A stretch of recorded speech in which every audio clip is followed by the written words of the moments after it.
Coming into okay. Preston, we can turn up the house lights too. Notes are going to be coming around that you guys can take notes on. If you don't have a pencil, you can take them.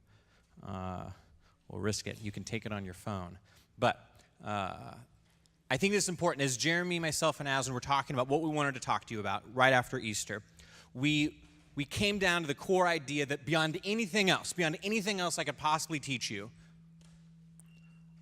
I want you guys to be able to become like Jesus. I want to help you guys become, can you turn that amp off? Thank you. I want you guys I want to help you guys become like Jesus in all that you do. And one of the things that stops us from that is the stress levels we go through. That when we're feeling overwhelmed, when we're feeling obstacles, when these things are hitting us, we tend to drift away from God. What do we do when we reach our limit? What do we do when we're feeling our max? How many of you guys are at your max? You're just like, man, I am there. Okay. How many of you guys are getting to your max? You're getting close. You're feeling it. All right. Symptoms of stress. My wife, she's in the health and wellness industry, and so we were talking about stress and the things that it does to you. And it seems like, can we turn the house lights all the way up so it's totally bright? Thank you. It seems like when it comes to stress, every sickness out there comes back to some level of stress. I don't know if you realize that, like cancer, heart disease, lung disease, any type of disease, stress is always a factor in causing those issues. And what makes life stressful is that we can't control our situations. We don't know how to process them. And my question that I want to specifically address is, can your faith in God help you when you're feeling totally overwhelmed? We see the Bible claims that it does, but can we experience that for ourselves? You see, something that I see that keeps coming up when I'm talking with young people is increasing amounts of stress without the ability to process it, without knowing how to handle it. We have all these pressures built up. Last week, we looked at some of Paul's teachings and how Paul's teachings can help us get through when we're feeling defeated. You see, Paul is this incredible guy, but he went through numerous overwhelming circumstances to get there. Let me read for you some of the things that he went through. In 2 Corinthians 11, 23-27, Paul says, I worked much harder. I've been jailed more often, beaten up more times than I can count. At death's door, time after time. I've been flogged 5 times with the Jews, 39 lashes. I was beaten by Roman rods 3 times. I was pummeled with rocks. I was shipwrecked 3 times. I was immersed in the open sea for day and night. And in hard traveling years, year in, year out, I had to ford crazy rivers. I had to fend off robbers. I had to struggle with friends and with foes. And he continues, I've been at risk in the city, at risk in the country, endangered by the desert, the sea, and the storm, betrayed by those who I thought were my brothers. I've known drudgery and hard labor, many a long and lonely night without sleep, many missed a meal, blasted out in the cold, naked to the weather. And that's not even the half of it. When you throw in all the pressures and anxieties of churches and having to lead them, when someone gets to the end of the rope, I feel their desperation in my bones. When someone is duped into sin, angry burns in me like a pit. If he had reason to be stressed, I don't know what stress you're going through. Being beaten once would have put me over the edge. Beaten 5 times, shipwrecked, going through craziness. This was Paul's life. Feeling it. So if you're there sitting there like you're getting ready for finals and you're feeling stressed, like Paul can relate with you at some level. I don't know if you've ever been stranded out at sea day and night. But he goes on to say this.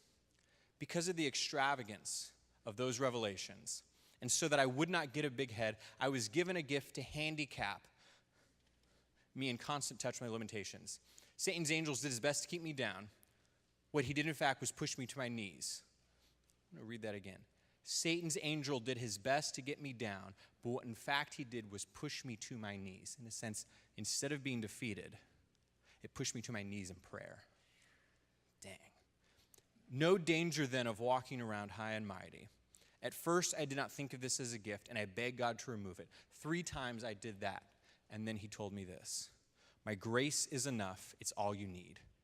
My power is made perfect in your weakness. I want to put that verse up. My grace is enough. It's all you need.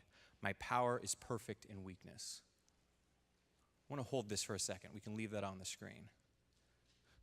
Paul, in all of his trials and all the garbage that he was going through, it ended up bringing him to his knees. And it was at his knees that he realized where God said, my grace is enough, it's all you need. My power is perfected in weakness. Power, that word here,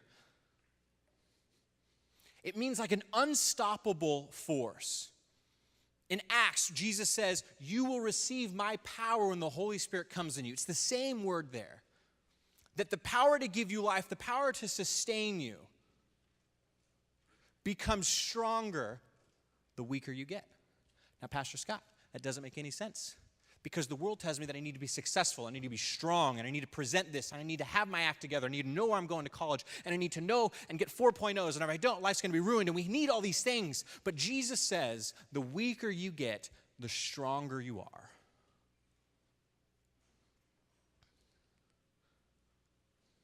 The God we serve is the God of the broken, giving a life force precisely to those who are weak. So our prayer then, instead of God, make me stronger, is God, whatever it takes to get me to my knees is ultimately what I need. Now that's a hard prayer to pray, because praying for God to get us to our knees oftentimes means some pain and suffering. But I'd rather be on my knees with Jesus than on my feet with Satan. Marcus is getting it. Paul continues, after Jesus says this, my grace is enough, it's all you need. My power is perfect in weakness. He continues to say, once I heard that, I was glad to let it happen. I quit focusing on the handicap and began to appreciate the gift. It was a case of Christ's strength moving on in my weakness. Now I take limitations in stride and with good cheer. These limitations that have cut me down to size, abuse, accidents, oppositions, bad breaks, I just let Christ take over. And so the weaker I get, the stronger I become.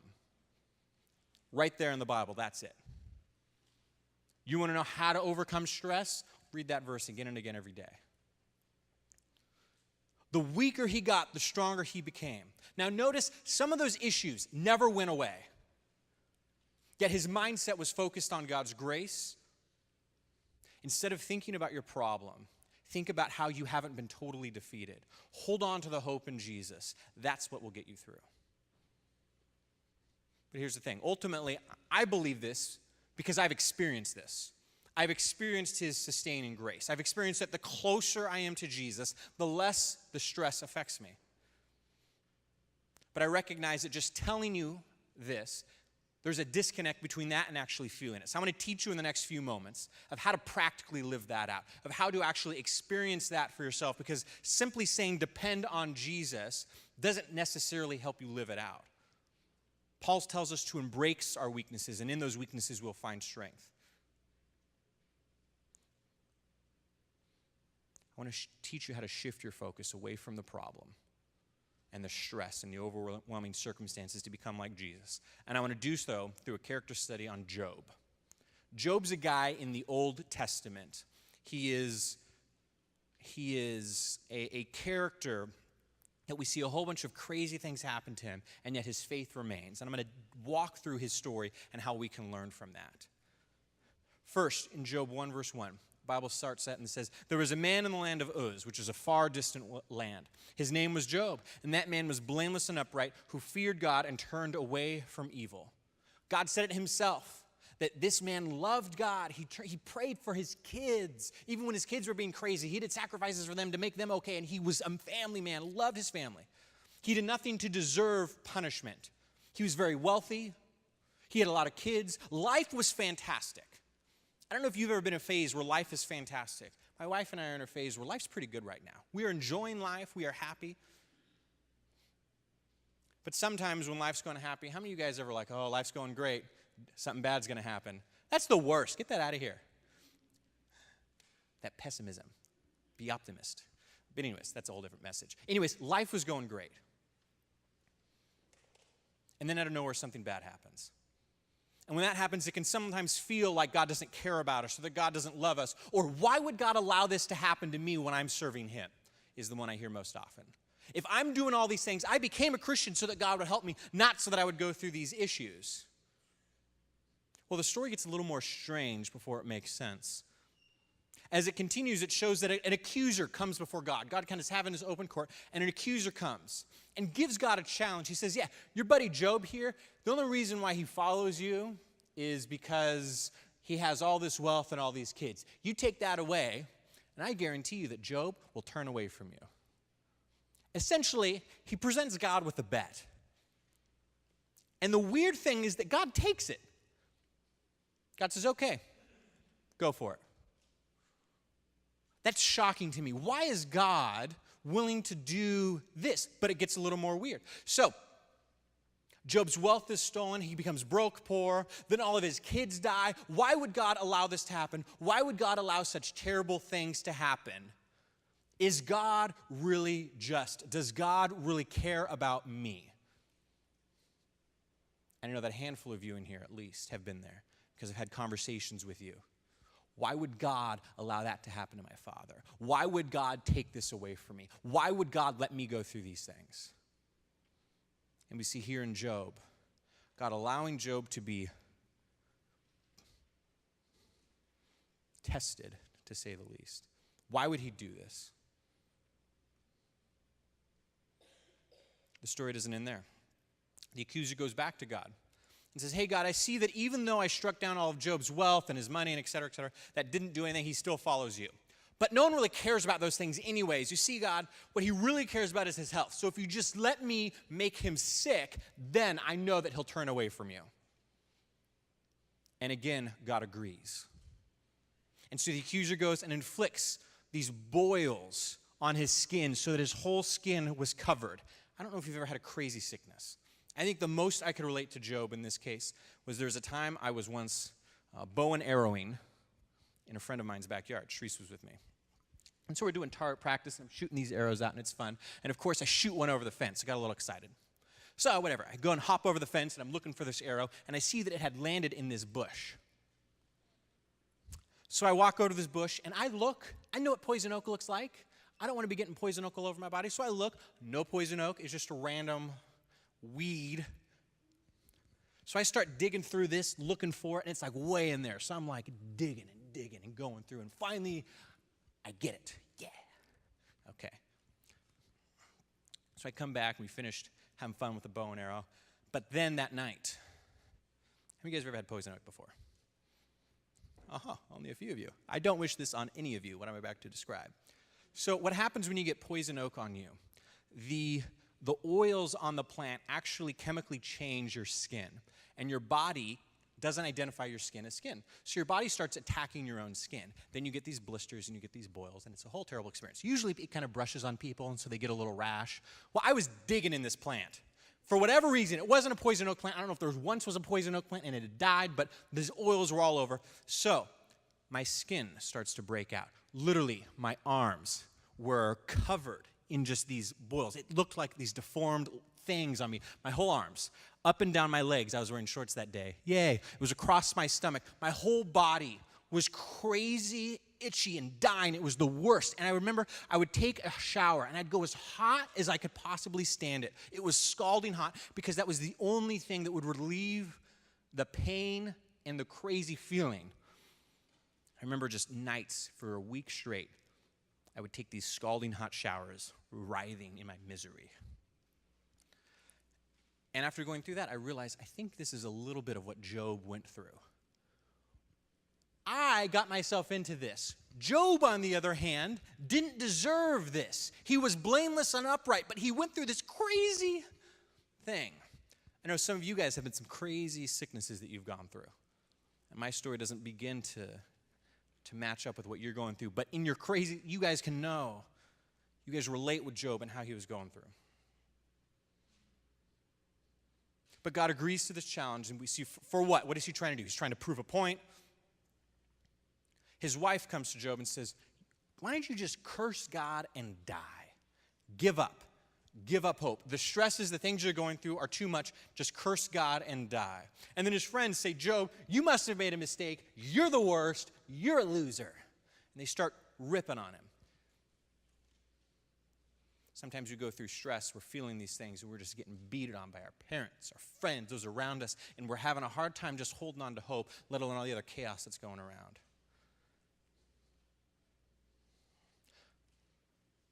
And Job eventually comes and says, what the heck, God? Why? Why is this happening? What can I do about it? That's the first thing we learn from Job. When dealing with our stress, that his power is perfected in us when we come to him in our brokenness. His power is perfected in us when we come to him in our brokenness. I want to put that on the screen so it's emphasized. In our brokenness. It is okay to share your feelings with God. It is okay to be upset. It is okay to cry out to God. We see that time and time and again in the Psalms, David crying out to God. It is okay to have those emotions. You don't have to have it together all the time. We see Job cry out. When was the last time you were on your face before God because you needed something from him? We often stop pursuing God when things get challenging. We pull back. We pull back when we're feeling distant. We run instead of bringing God into our painful and overwhelming circumstances. It is okay to go before God broken. Growing up, I always thought emotions were weak. My brother would terrorize me. How many of you guys have an older sibling? And that older sibling terrorized you? Yes. So for me, I had a short temper. I would get upset very quickly. My brother loved this about me. And so he would do whatever he could to push my buttons. And it was crazy. How many of you guys are the button pusher? Yes. Some of you guys know what I'm talking about. I don't like you. So Jake, my older brother, he would terrorize me. I remember there was one day in particular. I was sick. I had a fever. I wasn't feeling well. And I remember he turned the stereo on. And he wasn't necessarily trying to be annoying. At least what he says. I don't know if I believe it. This is, mind you, right after he had stuck me in a box and sat on it for a couple hours while I was stuck in the box. That wasn't fun, but that's another story. So I'm sick. I'm not feeling well. I'm in my bed, and he comes in, and he turns on the stereo super loud. I remember waking up, looking at him like, I'm going to kill someone, and you right now are going to be the person that I'm going to kill. And so I looked at him, and I started to yell at him, and he had this look on his face like, I'm not making any noise. And I remember in my delirious state, I looked over at the stereo, and I looked at the speaker, and I started yelling at the speaker because it was making so much noise. It was keeping me from sleep. And then I realized that I'd lost my mind, and I was going crazy because I'm yelling at an inanimate object. And at that point, I realized that I don't like emotions, and so I want to turn them off, and I don't want them to control me. And in turning them off, the good thing was I didn't get as upset when Jake would terrorize me, so he stopped terrorizing me. There's a trick for you. But in turning them off, I lost some connection with God. That it's okay to have emotions. It's okay to go before God. It's okay to be emotional with God. In a recent time where I was really able to cry out to God was when Sharice's brother had passed away. We had gotten a call that he was in an accident. We had flown down. We thought he was going to be okay and make it. And then we found out suddenly that he had passed away. And the next day after his death, we went out to the crash site. And at the crash site, we could see some of the glass from his windshield that had broken. We could see some car parts that hadn't been cleaned up. And they were kind of scattered across the desert road. And I remember kind of walking off into the desert a little bit there, just being emotional, crying out to God, why would this happen? Ethan was a great kid. He was following you. Why would you allow him to die? God, this doesn't make sense. And in crying out to God, I wrote this. You can see it on the screen. Though death blows in the stormy day, neither sunlight nor darkness consoles the pain. The fragile pieces left broken. Though my mind can't fathom the darkness of death, my heart will sing, to you be it all my King. And that was the only thing that I could muster in my heart to say. My heart will sing, to you be it all my King. In the middle of this death, in the middle of the situation that didn't make sense, that I couldn't control, that I didn't understand, that was overwhelming beyond comprehension, my heart will sing, to you be it all my King.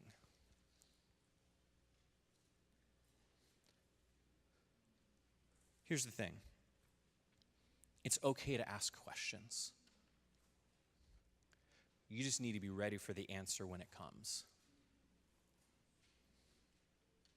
Because Job was asking some questions here. God, why are you allowing this to happen? He challenged God. And that's okay to go, God, with your feelings. But God's eventually going to respond, and you need to be prepared for an answer. So Job, crying out, God, what the heck? Why would you allow this to happen? And God eventually speaks, and this is what he says. And I don't think Job was quite ready for this response. You can read it on the screen. And now finally God answered Job from the eye of a violent storm. God said, why do you confuse the issue? Why do you talk without knowing what you are talking about? Pull yourself together, Job. Up on your feet, stand tall. I have some questions for you. I want some straight answers, because where were you when I created the earth? Tell me, since you know so much. Who decides its size? Certainly you know that. Who came up with the blueprints and the measurements? How is its foundations poured, and who sets its cornerstone? While the morning stars sang in chorus, and all the angels shouted in praise, and who took charge of the ocean when it gushed forth like a baby from the womb? That was me. I wrapped it in soft clouds, and I tucked it in safely at night. Then I made a playpen for it, a strong playpen, so that it couldn't run loose. And I said, stay here, this is your place. Your wild tantrums are confined to this place. And God continues to go on for 3 chapters, owning Job. I don't know if you've ever seen like a rap battle, rap off. Job's crying out, God, and God just like, ah! The ultimate mic drop. There is no one else that can dock. So God just told Owens, where were you, Job? You're going to ask me? You're going to question my justice? You're going to question me? When you get at my level, Job, then we can have a conversation.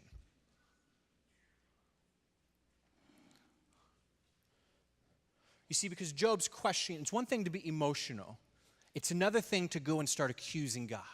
And his language began to shift. And so that's when God came in and said, hold up here, buddy. I'm operating at a level that you don't even know exists. While you're in your nice little world trying to figure things out, I'm, on the other hand, spinning the galaxy, making sure gravity works so that you don't fly off the planet. So while I'm worried about doing these things and keeping you alive, and you don't have a clue of what's going on, just trust in my wisdom. And that's the second thing we learn from Job, that his power, God's power, is perfected in us when we trust in his wisdom. God is reminding Job that he is truly sovereign. Sometimes we need a stern reminder that we are not God. It's not your job to figure out why things happen the way they do. It's okay to ask, but it's not your job to figure out why. Our primary role is to journey with God. It doesn't matter how successful you are in business. It doesn't matter if you get a 5 on the AP test. And despite what your teachers may say, here's the truth. The grade you get in math is not going to matter in eternity. Whether or not you get into that Ivy League college is not going to matter in eternity. Whether or not you do your homework tonight is not going to matter in eternity. Now, do your homework, get good grades, pursue. God has given you a life, and he said, do everything you do as if unto the Lord. That means if you're slacking on your homework and you're just being a lazy bum, well, that's a sin. You're not doing it unto the Lord. But what I'm saying is, you don't have control whether or not Harvard's going to accept you. You don't have control what grade the College Board is going to give you on your AP test. You have control over how hard you're going to study. You have control over where you're going to put your time and whether you're going to play 2K or whether you're going to study. You have control over those things. But at the end of the day, the successes we can have here on this earth do not matter in comparison with the relationship God with you can have. Because the only thing that walks with you into eternity with you is that relationship with God. So you can spend a whole lot of time worrying and focusing on things that aren't going to matter in the future. Or you can spend time working on your relationship with God, which will matter in the future. Our priorities are out of balance. When I start hearing, Pastor Scott, I don't have time to pray because I'm so busy with school. No. You don't have time not to pray. You don't have time not to read your Bible. You don't have the time to not spend it with God, because that is what truly matters. You're stressed out, I'm going to look at your priorities, and 9 times out of 10, I'm going to see that your priorities are out of whack. And so if you want an easy, well, Pastor Scott, how do I let God take over? Look at your priorities. If God isn't top, you're going to be stressed out. Trusting in God's wisdom means more than just letting go and letting God. I hate that saying. It doesn't help us. In order for Job to truly trust in God's wisdom, he had to pursue it. It's not just a God, save me. Help me with my stress. If you've done that before, you find that it does not work. Why? Because you're not doing anything. You have to pursue it. Job had to go as far as he possibly could under his own knowledge. He was like, God, this doesn't make sense. And so he wrestled as far as he could go. And finally he came before God and said, God, I just can't anymore. And God said, precisely. Because through all this time you were complaining, you were still on your feet under your own power. And it took getting to the end of your rope for you to get on your knees, which is where you should have been all along. Some of you need to pursue God a little further. You need to ask God some questions, and you need to pursue some issues with him further so that you can reach the end of your wisdom, so that you can reach that end point and get to the place where in your heart you can truly say, to you be it all, my King. When God gets done speaking, Job is speechless. And he covers his mouth and says, I will not talk anymore. But this isn't the response that God is looking for. Have you ever been bitten, chewed out by your mom or your dad, and you just like stand there silent? And then what do they say then? Why aren't you talking to me? Answer me! And then you're like, up, up, up, up. And they say, phone, now. Done, right? I know how it goes. And then you start answering, and they say, does it look like we're talking to you? And you're like, and then it gets so bad. Okay, here's what I'm trying to get at. After you have your phone taken away and you're sitting in your room trying to figure out, what could I have done? Here's what you should say. Here's what Job eventually says. He says, God, I'm convinced that you can do anything and everything. Nothing and no one can upset your plans. You asked, who is muddying the water? Ignorant, confusing the issue, second-guessing my purpose. I admit it. I was the one. I babbled on things that were far beyond me. I made mistakes about the wonders of my head. Notice how he keeps saying, I made mistakes. I did this wrong. There's a note for you there when you're talking to your parents and you do something dumb. I made a mistake. I did something wrong. I asked for forgiveness. Okay. I admit once that I lived by rumors of you. Now I have it all firsthand. From my own eyes and ears, I'm sorry, forgive me. I'll never do it again, I promise. I'll never again live on the crusts of heresy, on the crumbs of rumor. I want to focus on this one verse in there. I admit I once lived by rumors of you, and now I have it all firsthand. When I read this, it was like, that's the message right there. I'm going to invite the worship team to come up. How often do you live off the rumors of God instead of living off of him firsthand? Rumors about who God is. You sit in service watching other people worship, and you've heard rumors that God will talk to them. You've heard rumors that God speaks. You've heard rumors that God is alive and active. But we live off those. You come to church in your weekly routine. You go to small groups in your weekly routine, living off of the rumors that your parents have experienced God, that your pastor experiences God, but you never experience it firsthand. Some of you may be sitting there saying, yeah, I've lived off those rumors. I want to experience it firsthand. I just don't know how. I'll get there in a second. Notice Job never learns what happens to him. He never learns this whole thing that God did with the accuser. He never learns of that. The only thing that he learns is that God is truly sovereign. And sometimes we will never understand the way things are in our lives. Yet again, I'm not on God's level, and neither are you. I'm not controlling the weather and all of creation. Here's what we do see, though. Job's faith is strengthened. Not only does Job come through the suffering, he comes out of it knowing how much he can depend on God. Job surrenders his complaint against God, realizing that a person must surrender even his own rights to God because God is Lord.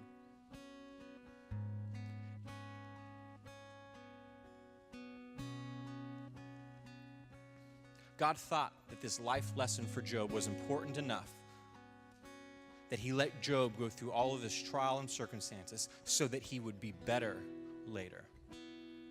Notice God was not the author of the pain, but the pain did lead Job closer to Christ. Sometimes God allows you to go through the things you go through because in his infinite wisdom beyond our level, he recognizes that somewhere between now and eternity, what you're going through is going to benefit your relationship with God. Now, you may not see that. You may say that is unjust and unfair, and I'm going to say, where were you when he created the foundations of the earth? But some of you guys need a heart moment where you say, okay, Pastor Scott, that makes sense that it doesn't make sense, but how do I get more of that? His power is perfected in us when we focus on his victory. And that's the last thing. Focus on his victory. That's the last step. You can become like Jesus in overcoming your stress and the feelings of being overwhelmed by